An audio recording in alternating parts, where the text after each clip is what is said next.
मेरे मना करने के बावजूद रक्षित बार बार उस अपराजिता के पास जा रहा है।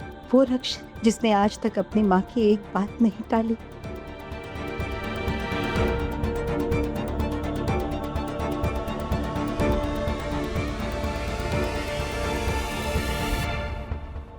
अब आ रही है ना मेरी बात समझ में।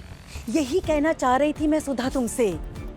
ये जो बेटे होते हैं ना, वो रेत की तरह होते हैं, कब उंगलियों से फिसल जाए पता नहीं चलता। हमें लगता है कि हमने अपने बेटों को ऐसे मुट्ठी में कैद करके रखा है ताकि उन्हें इस दुनिया से सुरक्षित रख सके। लेकिन जब मुट्ठी खोलते हैं तो क्या देखते हैं? खाली। आज तूने उस अपराजिता को अपने घर से निकाला है, लेकिन उसकी शातिरगिरी देखी तुमने? उसने तो अपने रक्षित के दिल में ही अपना घर बना लिया है। अब तू ही बता मुझे सुधा, कैसे समेटेगी इस रेत को? कुछ समझ में नहीं आ रहा है भाभी। रक्षित को उस अपराजिता के सिवा कुछ नजर ही नहीं आता। कुछ सुनने को ही तैयार नहीं है वो। अब मैं तो क्या ही बताऊं तुझे। तुमने अगर पहले ही मेरी बात मान ली होती और अपने रक्षित का रिश्ता मेरी ईरा के साथ पक्का कर लिया होता ना, तो आज ये दिन ही नहीं देखना पड़ता। अरे एक छोड़ी हुई लड़की, किसी की बीवी रह चुकी हुई लड़की, अगर इस घर की बहू बन गई तो? अभी रक्षित को उसमें प्यार नजर आ रहा है, लेकिन जिस दिन सोसाइटी के ताने सुनने पड़ेंगे ना, मेरे रक्षित की तो जिंदगी बर्बाद हो जाएगी। नहीं, रक्षित मेरी इजाजत के बगैर शादी नहीं करेगा। मैं उस लड़की से या उस खानदान से कोई रिश्ता मंजूर नहीं करूंगी। वो लड़की इस घर की बहू कभी नहीं बनेगी।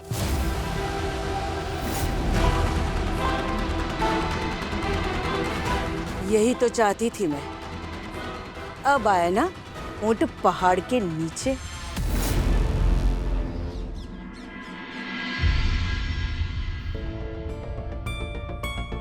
अपराजिता और वो रक्षित पूरी रात अकेले थे साथ में।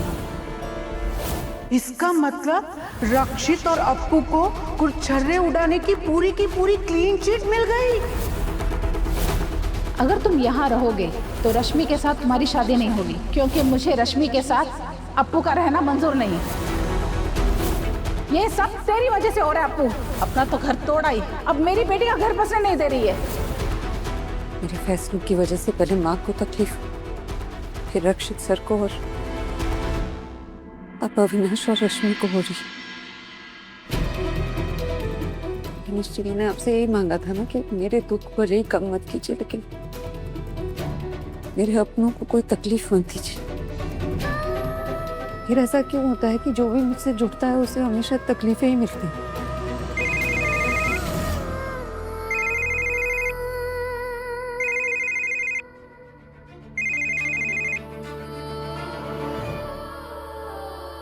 हाय, कैसे हैं आप? परफेक्ट। और पता है क्यों? क्योंकि मैंने तुम्हारे झोल को, तुम्हारे घोल को मना कर दिया। वैसे तुम्हारा घोल जो है वो किसी झोल से कम नहीं है। सॉरी, क्या वो तो रह गया, आपने पिया ही नहीं? इसलिए तो इतना खुश लग रहा हूँ। थैंक गॉड रह गया। वैसे सच बताओ ना, आंटी जी कितनी कूल निकली यार। मतलब लोग जो है वो शादियां सेलिब्रेट करते हैं, तुम्हारी मॉम डिवोर्स सेलिब्रेट कर गई, तो अब ललिता पूरा परिवार इन। और मेरा साथ देने की वजह से मेरी फैमिली खुद मुसीबत में पड़ गई। ओए, यो रक्षित सर, क्या खो गई तुम? तो क्या कह रहा था मैं कि बहुत लकी हो तुम कि तुम्हें ऐसा परिवार मिला है। आज तुम्हारा पूरा परिवार तुम्हारे साथ है, और तुम्हारी मॉम जितनी भी कूल है, it's all that is fine. पर सच तो है कि आज भी मुझे उनसे डर लगता है। मुझे भी आपकी मम्मी से डर लगता है। आई नो, विवान ने बताया था कि मॉम ने तुम्हारे साथ क्या किया। आई am sorry about that, and I promise you कि ऐसा दोबारा नहीं होगा। मैं बात करूंगा उनसे, लेकिन उससे पहले एक अधूरा काम पूरा करना है। कौन सा काम?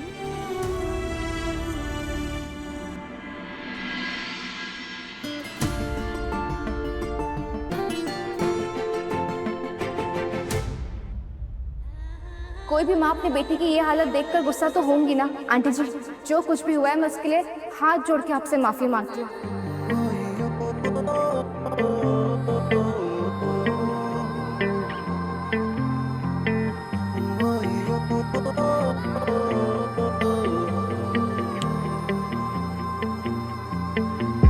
विवाह, कहाँ गायब हो? तुम में। धीरे बोलो, वरना लोग हमें कपल समझ लेंगे। वैसे ये आइडिया बुरा नहीं है। क्या? हाँ, सी, तुम स्मार्ट हो, ब्यूटीफुल हो, इंटेलिजेंट हो, मैच्योर हो, इतनी अमेजिंग स्विमर हो एंड टैलेंटेड डांसर हो। तुमसे तो कोई भी प्यार करेगा ना। क्या? हाँ आरू, देखो मुझे अच्छे से पता है कि इस वक्त हम दोनों के परिवार लड़ाई के मैदान में आमने सामने खड़े हैं। उन दोनों के बीच में कुछ भी अच्छा नहीं है, आई नो दैट, बट बस हो गया यार। अब और नहीं होता है मुझसे। क्या? अपनी फीलिंग्स पे कंट्रोल। सी, मैं बहुत टाइम से सोच रहा था, but I was just waiting for the right time and I think यही सही वक्त है। सो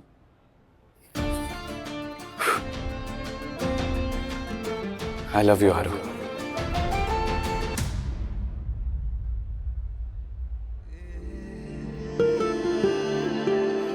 डोंट वरी आरू, बिल्कुल टेंशन मत लो। मैंने तुमसे आई लव यू कहा है, इसका ये मतलब नहीं है कि तुम्हें भी मुझे आई लव यू ही कहना पड़ेगा। ऐसी कोई ज़बरदस्ती नहीं है। तुम्हारे मन में मेरे लिए जो भी फीलिंग्स हैं वो बता दो, एंड मैं तुमसे प्रॉमिस करता हूँ मैं उस फीलिंग्स की रिस्पेक्ट करूँगा। विवान ने अभी अभी प्रपोज किया है? ओह गॉड, ये सब इतनी जल्दी हो जाएगा मैंने तो सोचा ही नहीं था। ये मेरी लाइफ के लिए गोल्डन अपॉर्चुनिटी है, इसे छोड़ना नहीं चाहिए मुझे। आरू, आरू। हाँ यार, मैंने बोला है कि मैं तुम्हारी फीलिंग्स की रिस्पेक्ट करूंगा, लेकिन कुछ तो बोलो। हाँ, ना, मे बी, या जो भी तुम्हारे मन में हो बता दो ना। मैं कहना तो चाहती हूँ पर क्या? पर मेरी हाँ या ना का कोई मतलब नहीं है, तो जाने देते हैं। मैं चलती हूँ। आरू प्लीज, प्लीज बैठो। बात क्या है? मैं एंगेज्ड हूँ विवाह।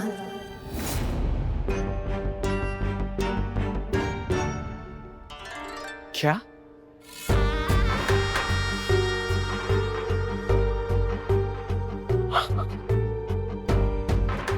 आरू, तुमने इस बारे में आज तक मुझे कुछ बताया क्यों नहीं?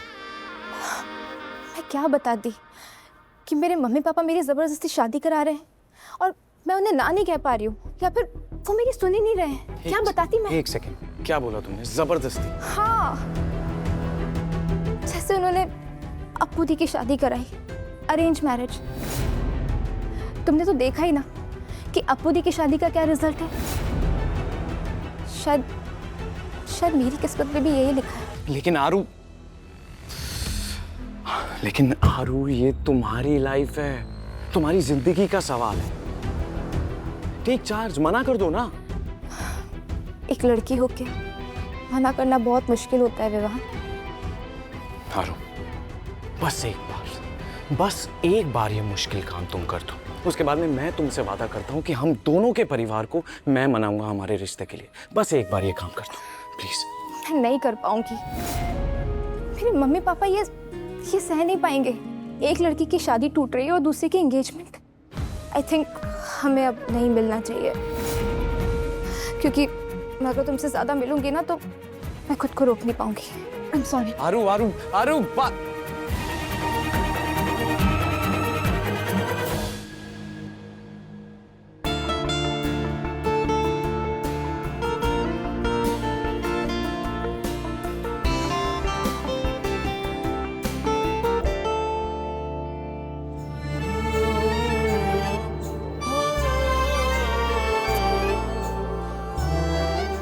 I'm sorry. I'm sorry.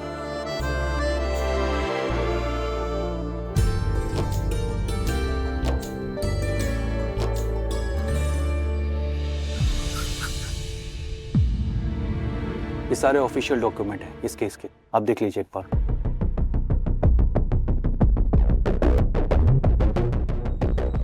Lallu,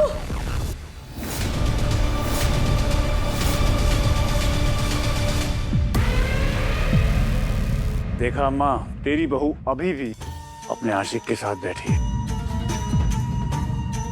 आशिक माँ, मिताली जी आप बात कीजिए। ललित शिमाली, आप पर अपराजितों को मारने का डोमेस्टिक अब्यूज, क्रूएल्टी, किडनैपिंग और बाकी काफी सीरियस क्राइम्स के चार्जेस लगे हैं आप पर। इन्होंने रक्षित सर को भी जान से मारने की कोशिश की। वो भी है। और इन सारे चार्जेस के नीचे ऐसा दबेगा ना तू कि पूरी जिंदगी जेल में सड़ेगा। पर एक तरीका है इन चार्जेस से बचने का, राइट सर? एक तरीका है मैम,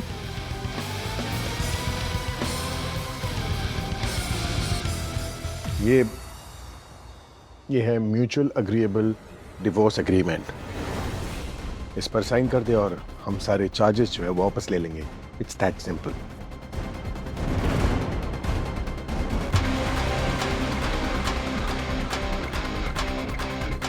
हाँ, तो मैं कौन सा मरा जा रहा हूँ इसके साथ रहने के लिए? वो औरत जिसका अपना पति होते हुए वो गैर मर्द के साथ।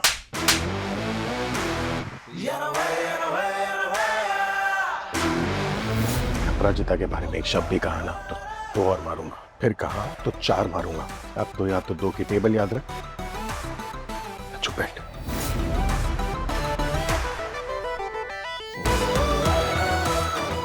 सर क्या बोल रहे हैं आप? मैं इसे इतनी आसानी से नहीं छोड़ना चाहती। इसे इसके किए की सजा मिलनी चाहिए।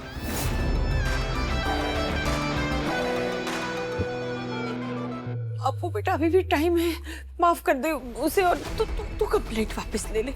हमारे साथ भोपाल चल, सब कुछ ठीक हो जाएगा, मेरा वादा है, सब कुछ पहले जैसा हो जाएगा। जैसा पहले था वैसा कुछ नहीं चाहिए मुझे।